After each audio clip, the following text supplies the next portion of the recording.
Aperture.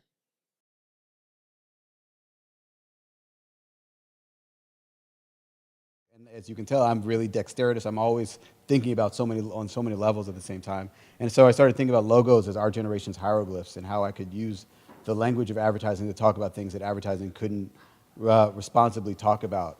And because I was wondering, I really think that it is the most ubiquitous language in the world, and how it's almost always used to sell things and to tell us things, where I really wanted to figure out how I could like put my own 2 cents into the stories that advertising tells. Like for me, this image alone really speaks to how I see the construction of a black race, where basically, you take Africa, which is a huge continent, not a country, with hundreds of millions of people, with thousands of languages, worldviews, religions, and basically kidnap people from all this huge swath of land, package them into ships, and send them halfway across the world, and tell them that they're all the same.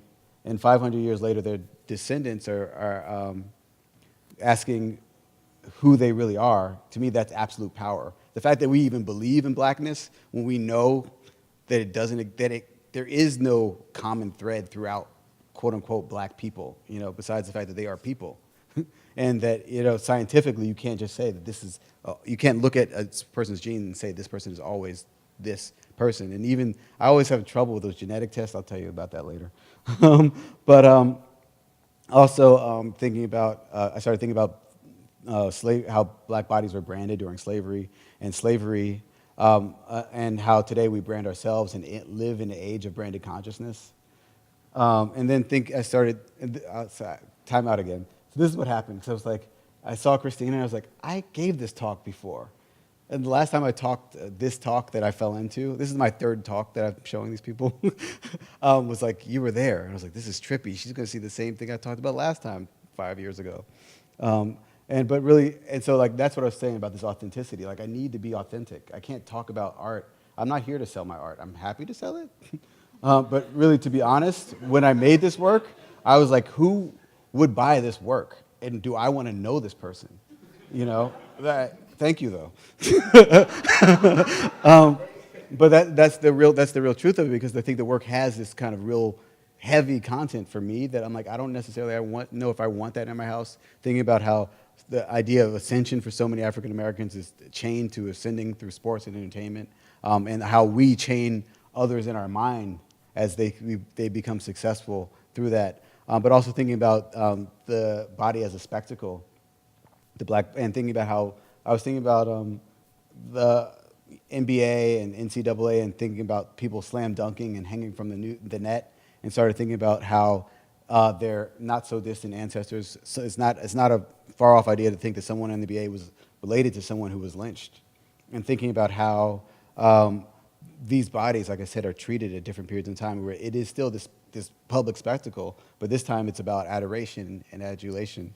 But then also thinking about how we could disempower the noose from being something that's supposed to scare us and be so, because not too long ago at Columbia University, there was they hung a noose on a professor's door as a way to threaten them. And like, if you pull out a noose around an African American person, there's going to be some tension.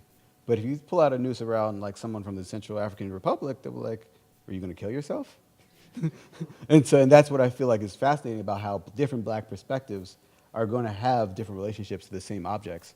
And so I wanted to take the noose and make it the thing that these African American males' bodies can dominate. And so I created a video where these guys are playing basketball with the noose as their goal. And it's kind of a fascinating piece for me. Some other work from the project, which I was calling Strange Fruit, thinking about how the NCAA, college football, which is a multi-billion-dollar industry, fueled off the backs of descendants of slaves who are basically working on the same land that their ancestors, not even 70 years ago, were likely to be sharecroppers, and so again, working to live. And so I'm really interested in this duplicity of time and the way that bodies were traded on a market.